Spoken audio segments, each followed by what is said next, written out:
Yes, morning. तो ये आपने जो एक्टिविटी वन, इसमें जो डिस्कशन किया गया कल, हम लोगों ने बात किया कि इसमें हम प्रॉब्लम कैसे सॉल्व करेंगे, न्यूमेरिकल प्रॉब्लम्स को किस तरह से सॉल्व किया जाएगा। उसके लिए मैंने कुछ वर्किंग रूल बताया कि आपको ये फार्मूला का यूज करना है, और उसमें जो है, जो फार्मूला आता है उस पर ध्यान रखना है कि कौन कौन से फार्मूला और यूनिट सेम रखना है ना। ये चीज़ हम लोग डिस्कस किए थे।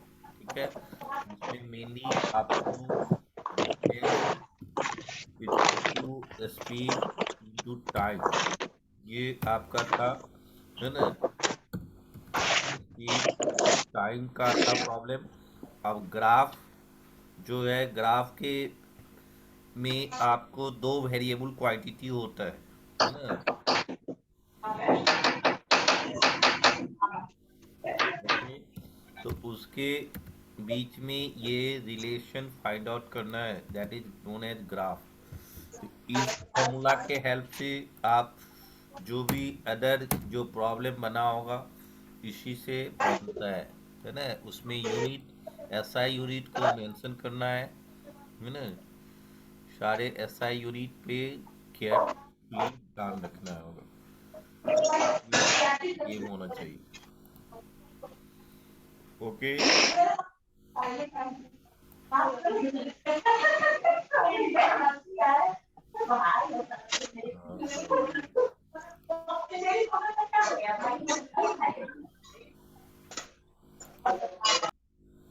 ओके, तो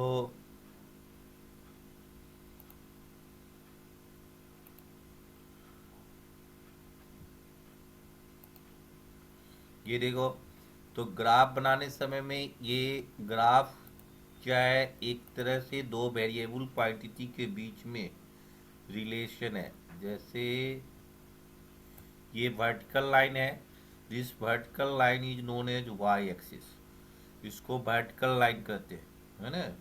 और यहीं पर आपको जो दूसरा हम लोग जो हॉरिजेंटल लाइन लेंगे, that is known as X axis.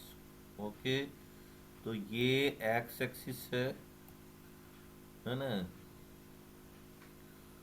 और ये वाई एक्सिस है। ठीक है, क्लियर।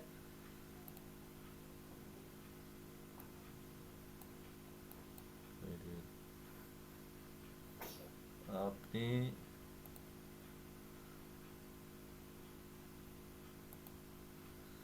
तो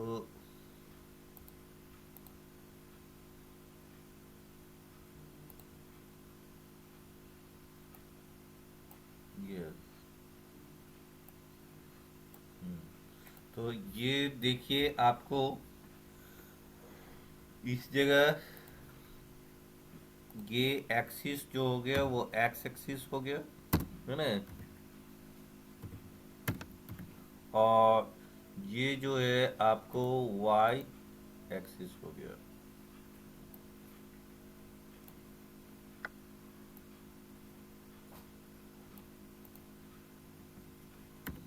वाई एक्सिस, अब ये क्या ध्यान रखना है, सो देखना है ना। वाई एक्सिस और ये एक्स एक्सिस हो गया।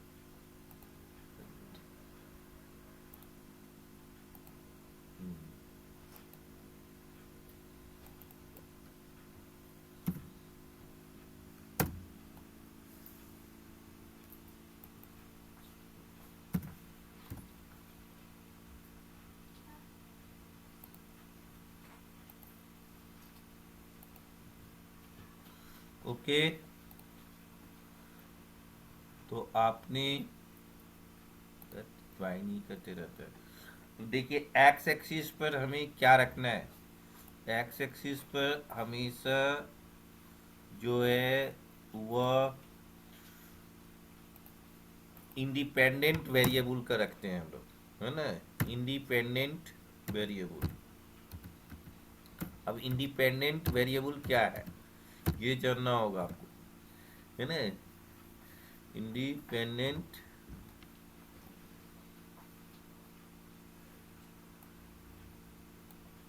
वेरिएबल, वेरिएबल को रखते हैं इसमें, ठीक है। और दो तरह के वेरिएबल्स होते हैं, वेरिएबल्स दैट मीन्स आप मैथ्स पढ़ते होंगे अलजेब्रा में, उस केस में आपको दो तरह के वेरिएबल्स का डिस्कशन होता है, सर जैसे नीचे वाला बोर्ड नहीं दिख रहा अच्छे से। सर नीचे ये नीचे वाला। सर वेरिएबल्स लिखा है वो नहीं लिखा है सर। Okay,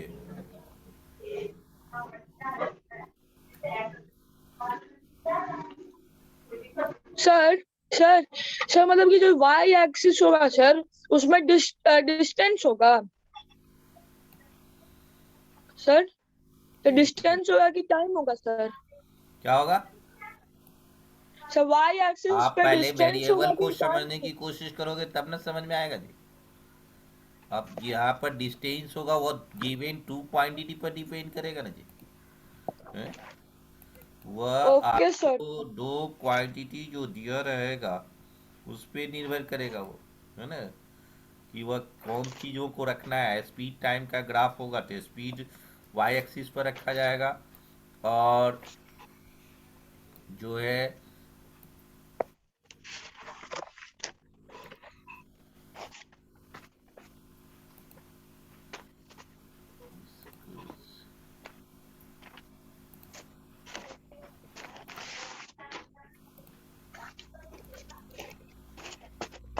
1 minute.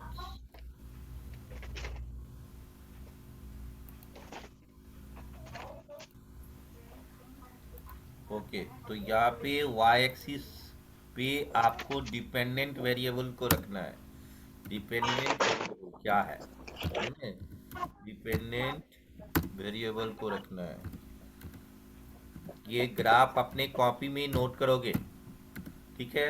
अब देखिए डिपेंडेंट यस। और इंडिपेंडेंट क्या होता है, इसको समझना है।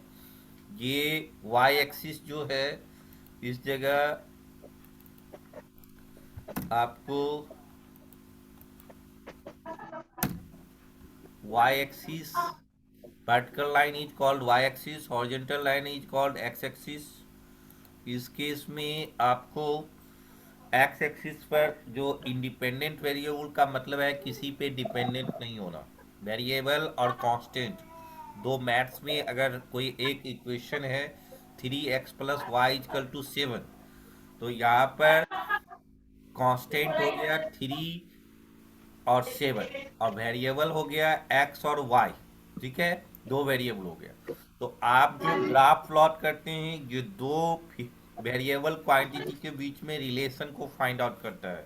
जैसे यहाँ पर डिस्टेंस और टाइम के बीच में ग्राफ हो सकता है, स्पीड और टाइम के बीच में भी ग्राफ हो सकता है। अगर इस फॉर्मूला का हम देखते हैं तो इसमें 3 पैरामीटर्स है। इस 3 पैरामीटर्स में दो वेरिएबल के बीच में ग्राफ ले सकते हैं, डिस्टेंस और टाइम। तो टाइम इंडिपेंडेंट है, टाइम किसी का वेट नहीं करता है। तो always time is plotted on x axis, हमेशा टाइम को किस एक्सिस पर रखना है ना। X axis. ओके, तो आपको टाइम जो है वह जो है हमेशा, अगर कहीं पे दो वेरिएबल क्वांटिटी दिया, उसमें अगर 1 इज द टाइम, तो time is always plotted on x axis. अब दूसरा दूसरा क्वांटिटी होगा तो उसमें देखना है कि कौन डिपेंडेंट है और कौन इंडिपेंडेंट है। ओके, तो इस बात को ध्यान रखना है।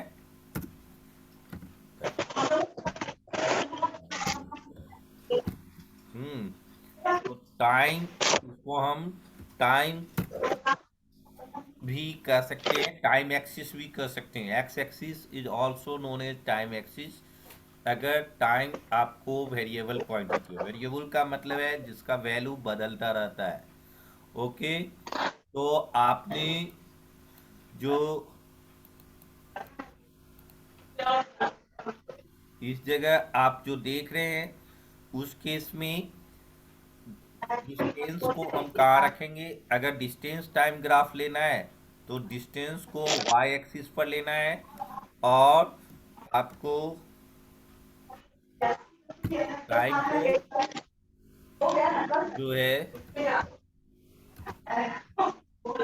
आवाज आ रही है, तो डिस्टेंस, यस। अब ये यूनिट को भी ध्यान रखना है, डिस्टेंस किस में ले रहे हो, है ना, ये दिमाग ध्यान में रखना मम्मी है कि बात मत डिस्टेंस करो। किस में ले रहे हैं। अगर वह किलोमीटर में ले रहे हैं तो वह भी मेंशन करना है, अगर मीटर में ले रहे हैं तो वो भी मेंशन करना है कि डिस्टेंस इन किलोमीटर, या ये चीज़ों को डिस्कस कर लेना है ना, कि डिस्टेंस इन मीटर ले रहे हैं आप, है ना, कि आप किस में ले रहे हैं, ओके, और टाइम किस में ले रहे हैं ये भी डिस्कस करना है आपको, ओके। तो जैसे यहाँ सर हम लोग को सर एसआई यूनिट में न ले लेंगे ना। वहाँ पे ये कंपलसरी है कि आप एसआई यूनिट में ही लेंगे, लेकिन सवाल ये है कि आप वहाँ पर जो दिया रहेगा उसी में लेना है, जो चीज़ अकॉर्डिंग टू क्वेश्चन होता है ना। क्वेश्चन अगर कोई ग्राफ में किलोमीटर में दिया है तो क्या हम उसको गलत थोड़े कहेंगे, है ना, वो भी सही है अपनी जगह, वो जिसमें लिया है उसको आपको ध्यान रखना है। लेकिन यूनिट मेंशन कर देने से ये फायदा होता है ना, कि आपको, आप देखिए, अब यहाँ पे ग्राफ जो आगे के क्लास में जो आपको डिस्कस होता है कि अगर ये ग्राफ एक्स एक्सिस के जो है पैरेलल बन जाए, जैसे ये, तो ये ग्राफ जो बन रहा है ना, किसके पैरेलल है? एक्स एक्सिस के। तो ये objects are said to be in rest, इसको ऑब्जेक्ट को रेस्ट भी कहा जाएगा। किस में कहा जाएगा? रेस्ट में, रेस्ट। है ना। ये इस जगह objects are said to be in rest, तो ये आपको, है ना, रेस्ट कहा गया। और वहीं पर अगर ये ग्राफ प्लॉट कर देते हैं हम इस तरीके से,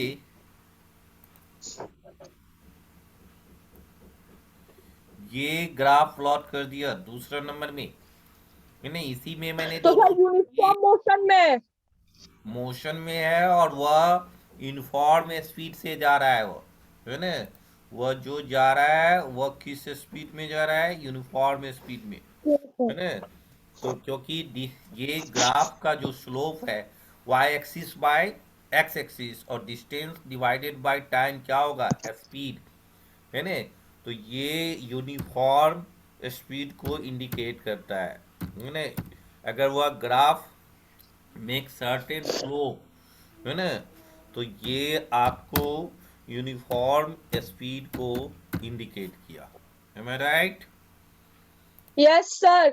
ये सेकेंड फिगर के लिए है, ये फर्स्ट के लिए रेस्ट जो है पैरेलल होगा तब होगा। तो आपके बुक में जो डिस्टेंस और टाइम ग्राफ प्लॉट करना है तो horizontal line is called X axis, vertical line is called Y axis, और वाई एक्सिस पे हमने डिस्टेंस प्लॉट किया और एक्स एक्सिस पे हमने टाइम प्लॉट किया।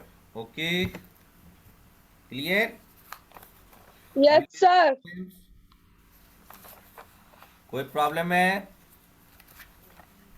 No sir. ग्राफ कहाँ था जी? ये जो ग्राफ कहाँ है इसमें? ग्राफ पढ़वा लिया तुमने? ग्राफ कहाँ है जी? ये लास्ट में। सर लास्ट पेज में।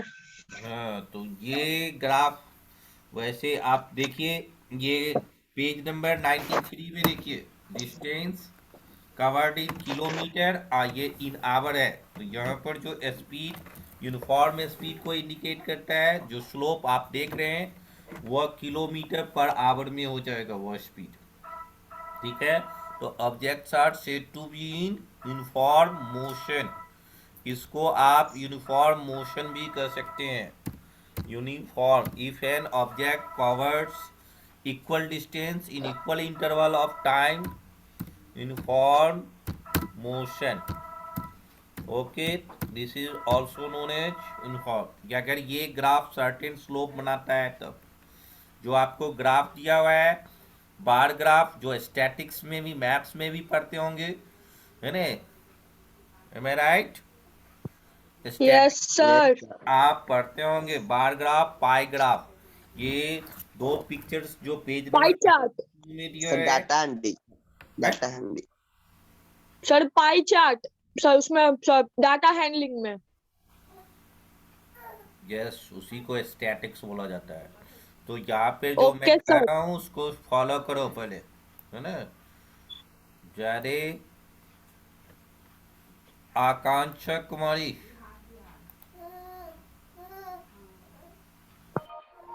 What is your problem? आकांक्षा बोलो। I am Sangam Singh. Have you sir any ये जो प्रॉब्लम? सर एक्स और वाई एक्सिस के बीच में से जो आप ये लाइन सर ये किए हैं वो किस लिए होता है? यही लाइन इंडिकेट करता है, यही ग्राफ हुआ। ये तो फिक्स रहेगा एक्स और Y axis. This line gives the और sir relationship between two variable quantity. Two variable कौन है यहाँ पर? Distance and time. इस ग्राफ में डिस्टेंस और टाइम के बीच में एक रिलेशन बताता है, और इसी ग्राफ को देखते हुए हम कह सकते हैं कि ऑब्जेक्ट्स आर इन रेस्ट और इन मोशन। मोशन में भी वह इनफॉर्म मोशन है कि non uniform motion. Non uniform motion का मतलब क्या है? कभी गाड़ी चली, कभी स्लो चली, कभी ज़्यादा सर स्पीड चली, वह नन सर इनफॉर्म। डिफाइन करो इसमें सर। इक्वल स्पीड से जा रहा है ना? इसमें जो स्पीड एक बार आपने अगर 60 किलोमीटर पर आवर लगाया तो 60 किलोमीटर पर आवर से जाएगा। जैसे आपके पेज इसमें जो है वो sir 5 sir kilometre per hour से जा रहा है। वो जो ग्राफ देख रहे हो पेज नंबर 92 में, उसमें जो ग्राफ है उसमें आपको 5, 10, 15 ये दिया हुआ है ग्राफ पेपर का यूज करके। तो उसमें आपको ये मेंशन किया गया है। Okay, am I right? Yes sir. तो सर नॉन यूनिफॉर्म मोशन का सर डेफिनेशन होता है when objects covers equal distance in unequal period of time, और unequal distance in equal period of time is called uniform motion. Sir हाँ, sir तो ये बोलिए। जो सर ये जो ग्राफ है वो यूनिफॉर्म मोशन में ही बनेगा कि नॉन यूनिफॉर्म मोशन में भी बनेगा? बार ग्राफ जो स्टैटिक्स में पड़ेगा ना जो, वो तो एक सर्टेन डाटा है। बार ग्राफ का मतलब बार डंडा की तरह दिखाई देगा, समझा? कि तो सर वो किसी ईयर्स में, यूनिफॉर्म में इस बनेगा ईयर कि में। नॉन हाँ, यूनिफॉर्म में? दोनों में? सर दोनों वो में बन सकता यूनिफॉर्म में है बनेगा और कि रेस्ट में भी बन सकता है। स्पीकर के पास रख के जोर से बोलने की हैबिट बनाओ, तभी वो सर वो ऑडिबल बोलना होगा। चाह रहे हैं ना सर। सर वो बोलना चाह रहा है कि जो ये ग्राफ बनेगा ये यूनिफॉर्म में बनेगा कि नॉन यूनिफॉर्म में बनेगा। कौन ग्राफ बनेगा? यहाँ सर लिखा ये हुआ है ना, बार इनफॉर्म में है ये देखो। ये सर ग्राफ नॉन जो है यूनिफॉर्म में भी इनफॉर्म मोशन, बनेगा? ये रेस्ट में है। Okay, am I yes right? Sir. Yes sir you are तो राइट। आप जो है ना, ये ग्राफ जो है, graph Sangam Singh, yes sir. Graph को रीडिंग दो, अपने आप समझ में आ जाएगा। ग्राफ जहां से है ना वहां से रीडिंग दो। Okay, sir. Graph. We all know that a given data or concept become easier to understand if we can give it a pictorial form. The idea or concept then appears to come alive as it was. Graphs are very often used in science, mathematics, and other fields of study. Help us in having such a pictorial and alive representation. They enable us to communicate information in an interesting and visual manner, depending on the information to be conveyed and its specific use. We often draw many types of graphs: the bar graphs, the pie graph, and the linear or straight line graphs. And some of these different types of graphs. Of these, the straight line or linear graphs are used most often in science. using graphs to describe motion, distance, time graph. We often use linear graph to describe the motion of an object. On such a linear graph, we generally choose the x-axis as the time axis, independent variable, and the y-axis as the distance axis, dependent variable. We plot the distance time graph by following the steps given below. First, we choose appropriate scales to represent values of distance and time on the graph.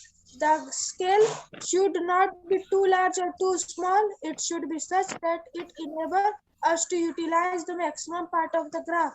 Second, mark the values of for the distance and the time on the respective axis according to the chosen scale.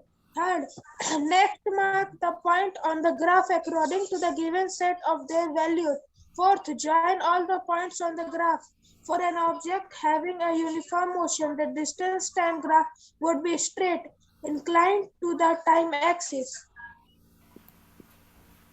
Okay, तो देख लिया, इसमें आपको independent variable को ही time axis भी कहा गया, और डिपेंडेंट वेरिएबल में आप कोई भी चीज़ लेते तो यहाँ डिस्टेंस लिया गया और यूनिट सर, पिक्टोरियल का मतलब क्या होता है? हाँ, पिक्टोरियल का मतलब? पिक्टोरियल मतलब फिगर के द्वारा दर्शा रहा है ना। अब जैसे स्टैटिक्स में जो सांख्यिकी जो मैथ्स में पढ़ रहा है ना, ये बार ग्राफ और पाई ग्राफ, ये दोनों ग्राफ जो है उसमें एक पिक्चर्स वाले भी होते हैं, है ना। तो आप उसके थ्रू पिक्टोरियल रिप्रेजेंटेशन करते हैं कि फिगर देखते ही समझ जाएगा। जैसे यही जो ग्राफ है, इसमें ग्रीन वाले आप बार ग्राफ को देख रहे हैं, तो सबसे ज़्यादा जो है वह ग्रीन कलर का है, सबसे कम रेड कलर का है। तो ये ग्रेजुअली बढ़ रहा है। वहीं पर आपको methods of travelling to school, तो इसमें देखो कि सबसे ज़्यादा कौन जा रहा है, किससे बच्चे आ रहे हैं स्कूल। नहीं नहीं, 90 डिग्री आपको जो दिया हुआ है वो वॉकिंग का है, यानी आप 90 डिग्री वाले जो ग्राफ देख रहा है ब्लू कलर का, वो क्या है। और सबसे ज़्यादा इसमें जो टैक्सी से आ रहा है ना, ये कौन कलर, टैक्सी वाला है कि कार वाला है? कार है सर, सबसे ज्यादा कार आ रहा है। तो कार से बच्चे ज़्यादा आ रहे हैं क्योंकि वह 90 डिग्री से ज़्यादा है। तो वह 90 मोर देन 90 डिग्री है, तो उसमें ज़्यादा बच्चे स्कूल ट्रैवल कर रहे हैं, स्कूल आ रहे हैं। वो ज़्यादा बच्चे की विद हेल्प ऑफ कार से। टैक्सी वाले का कलर जो देख रहा है वह आपको लेस देन 90 डिग्री है, वो 60-50 के डिग्री के पास होगा। जो भी हो वह डिग्री फाइंड आउट करना होगा with the help of protractor, या कोई भी चीज़ से आप वो जो फाइंड आउट करते हैं ना, उससे फाइंड आउट करना है। तो ये पाई ग्राफ में ये देख के आप फाइंड आउट कर सकते हैं। इस फिगर को देखते ही, इस ग्राफ को देखते, ग्राफ का मतलब क्या है, हमें टाइम की बचत देता है ये, है ना, कि हम देखते ही समझ जाएंगे कि ये रेस्ट में है कि मोशन में है। अब वहाँ पर हमें पूरा लैंग्वेज में लिख देगा तो उसको पढ़ने, साइंस वाले कहानी नहीं सुनते हैं ज़्यादा, वह तुरंत उसको फैक्ट्स पर, science based on facts, science वाले आदमी लैंग्वेज वाले, इसीलिए साइंस का जो आंसर जो है एसएसटी की तरह लिखोगे तो उतना पढ़ने के लिए टाइम नहीं है लोगों को, है ना। तो उसमें आपको it is based on facts, facts पे आपको जो है आपको फैक्ट्स पे ये ध्यान रखना है। तो आप देखते, अभी अभी मैंने पाई ग्राफ को देखते ही मैंने बता दिया कि ये कलर है कार वाले, तो कार चूंकि 90 डिग्री से अबव है, इसका मतलब मैक्सिमम स्टूडेंट, मोस्टली स्टूडेंट हम कह सकते हैं कि वह कार से लोग आ रहा है। ब्लू वाले जो है वॉकिंग है 90, उसके बाद 90, उसके बाद जो है कार के बाद जो है सेकंड नंबर पर साइकिल, वह वॉकिंग वाले स्टूडेंट है, यानी सेल्फ मोड में जो आ रहा है वो है ना, सेल्फ मोड वाले। और थर्ड जो है वो साइकिल से आने वाले, है ना। तीसरे नंबर पर आप देखते ही इस ग्राफ से समझ में आएगा कि साइकिल से आने वाले बच्चे जो है थर्ड नंबर पर है। मैक्सिमम बच्चे कार से वॉकिंग करने वाले हैं, क्योंकि आप देख रहे हैं 90 डिग्री, ये हमें अभी कोई इंस्ट्रूमेंट नहीं रखे हैं कि ये कितना डिग्री है, लेकिन आप चूंकि जो फैक्ट्स है उसको जैसे सर ये एक्स 180 और से वाई तो ऊपर है के सर। कितने डिग्री बन रहा सर है, दोनों 90 डिग्री मिला बन के रहा है। हाफ तो सर्कल ये बना चीज रहा है को सर, देखते हुए हम फॉरवर्ड समझ वॉकिंग। सकते हैं कि लेस देन 90 है या मोर देन 90 है। मोर देन 90 इसमें एक ही फिक्चर्स है जो आपको कार्ड वाले हैं, तो सबसे ज्यादा स्टूडेंट उसमें आ रहे हैं, है ना। इसमें ग्रीन कलर वाले हैं, वो आप इस दो वेरिएबल क्वांटिटी को ये दिखाया नहीं है ना, वो लैंग्वेज में कहीं नीचे अंदर लिखा होगा। तो आप जैसे तीन ग्राफ यहाँ दिया है, बार ग्राफ, पाई ग्राफ और एक नॉर्मल स्ट्रेट लाइन ग्राफ है। स्ट्रेट लाइन लिनियर ग्राफ से ग्राफ। भी हम समझ सकते हैं, है ना, कि किस स्पीड से जा रही है, उसकी एवरेज स्पीड क्या है। तो इसमें एवरेज जो स्पीड जो है वो 5 किलोमीटर पर आवर है। Am I right? Yes, sir. Sir. तो ग्राफ से रिलेटेड प्रॉब्लम खत्म हो गई होगी। आपको जो है ग्राफ का जो एडवांटेज है ना, आपने ग्राफ ड्रॉ करने के लिए जिस तरह से मैथ्स में ग्राफ ड्रॉ करते हैं उसी तरह से इसमें भी ग्राफ ड्रॉ करना है। इक्वल स्केल लेना है, यूनिट सेम लेना है, ये भी ध्यान रखना है। इक्वल इक्वल इंटरवल का लेना है ना। और इसीलिए ग्राफ पेपर स्पेशली हम लेते हैं क्योंकि उसमें स्क्वायर टाइप का बना हुआ है ना। तो वह आपको उसके हेल्प से हम जो है आसानी से ग्राफ ड्रॉ कर सकते हैं। Am I right? Yes, yes Yes, sir. Sir. sir. तो अब हमें जो डिस्कस करना है, आपको जितनी भी फार्मूला है, एवरेज स्पीड, है ना, टाइम टेकन, ये सर सभी, हमको सब फॉर्मूला याद है। और एक्टिविटी Sir. इसमें थ्री, एक्टिविटी थ्री को सिद्धांत कुमार एक्सप्लेन करो। Sir, activity 3. Yes, sir. Sir, this is activity about the pendulum. Sir, this is shows that the time period of a pendulum. So, sir, in the first, we have to set up a simple pendulum by taught a ball by the thread and used to stick where and suspensions there, and length would be 1 meter of the thread had to be the metal bob attached it to the free end, and then the metal pendulum will do one oscillations, and we have to also do the stopwatch, and when the 10 oscillations completed, then we have to stop the watch, and then we have to write serial wise at a time taken for the 10 oscillations in second. So time period means seconds is equals to time taken for 10 oscillation by 10. This is the formula of time period of pendulum. और कोई explain करेगा? Shubham Kumar, can you explain it?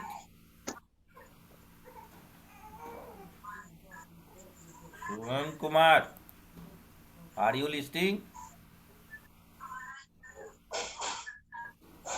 Yes, sir.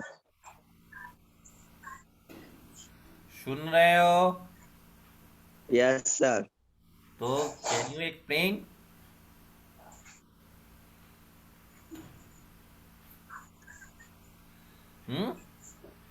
बोलो ना जी, yes और no. No, sir. Sangam Singh, can you explain it? Yes, sir. चलो explain करो। Yes, sir. Activity 3. Activity 3 is about to measure the time period of a pendulum.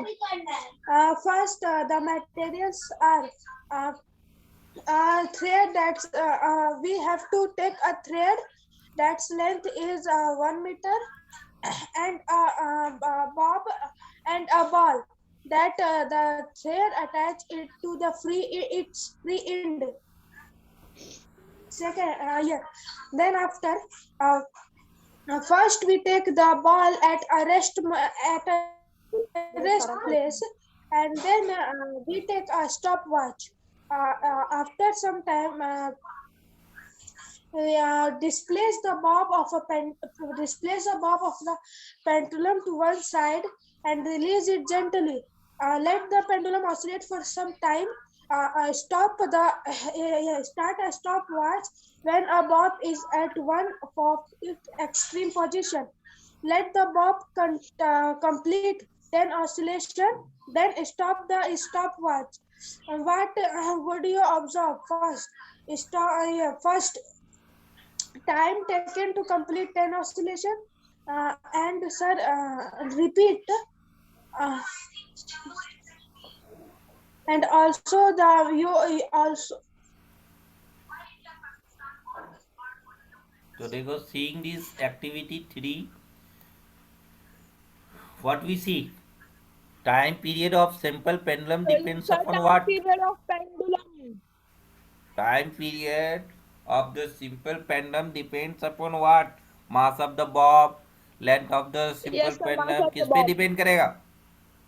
Mass of the bob. Back, Mass of Of the mass sir, length of of the the Bob पे thread. Dependent नहीं है, वह depends upon Sir, length length of the of the pendulum. thread. वो जो length है ना of thread, है ना, उस पे डिपेंडेंट है। वो हल छोटा बॉल लो या बड़ा बॉल लो, उसका फार्मूला है T equal to 2 pi under root L by ji.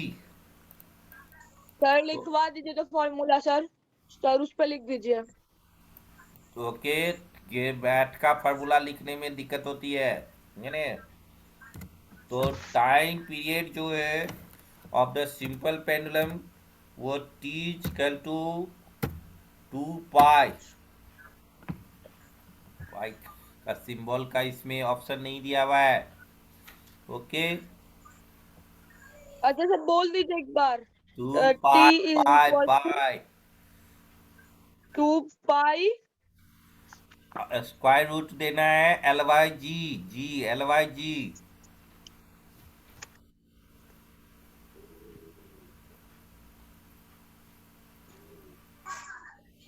Okay, sir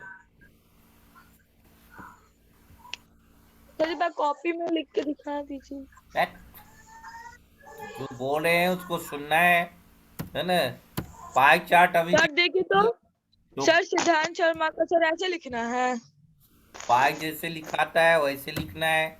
ये पाई मैंने लैंग्वेज में लिख दिया 2 पाई। इसके बाद स्क्वायर रूट का यूज होगा l by g, l small l, है ना, एल सर ये एल L किसको बाई डिनोट करता जी। है?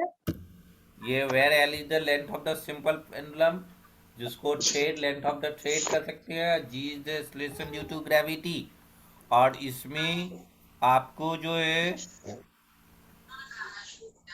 वह आप अंडर रूट का यूज करना है। ये अंडर रूट, ठीक है, स्क्वायर रूट जिसको कहते हैं।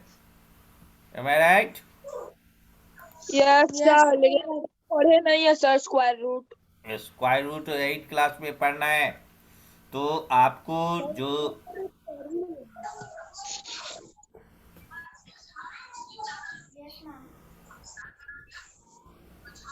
सर ये फॉर्मूला कब पढ़ते हैं सर?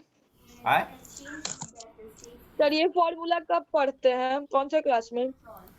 ये पढ़ना है ये 9 क्लास में पढ़ना है।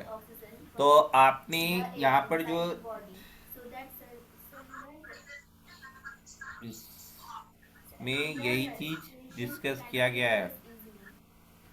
तो इसका फॉर्मूला ये हो सर, टाइम 2PLE। टाइम 2 पाई है, पाई लिखने आता नहीं है, ऐसे ऐसे कर देना है? Okay sir. सर आसान तो है सर पाई लिखना। कैपेसिटर एरिया पे दिखाया था sir pi. Yes sir area of a circle is equal to pi R square हाँ, और 2 एरिया पाई आर लिखते हैं ना जी। Circumference of circle is equal to 2 pi r. 2 pi are, तो वही पाई देना। सर पाई का वैल्यू 22/7। ये है सर पाई। 3.14 है सर इसका वैल्यू। Yes sir. और सर ये फ्रैक्शन में और शांत रहो, 22/7। शांत रहो, सारा सॉल्यूशन है यहाँ, शांत रहना सीखो, याद कर। है ना। ओके, देखो ये स्क्वायर रूट है। ओके, और यहाँ पर सर पता है इसको। पता है ना, तो पता रहने दो। और इस जगह टू फॉर्मेट को बदल दो, टू। ओके, देखो 2 पाई दिखाई दिया कुछ, और Yes, yes sir. Sir, LYG, है यानी कि LYG। Length of thread by gravity. ये L is the length of the thread और G is the acceleration due to gravity. Am I right? Yes sir. Yes, sir. तो ये formula आपको ये दिखाई दिया क्लियर, मैंने लिख भी दिया। Yes, sir. यही है टाइम पीरियड ऑफ सिंपल, जो आप एक्टिविटी 3 में देख रहे हैं। मीन पोजीशन इसमें O है और extreme position A and B है। A एंड B यानी मीन पोजीशन के अबाउट वह मूव करता है। कोई भी झूला झूलता है ना, तो उसमें मीन पोजीशन के अबाउट वो मूव करते रहता है। Am I right? यस तो आपने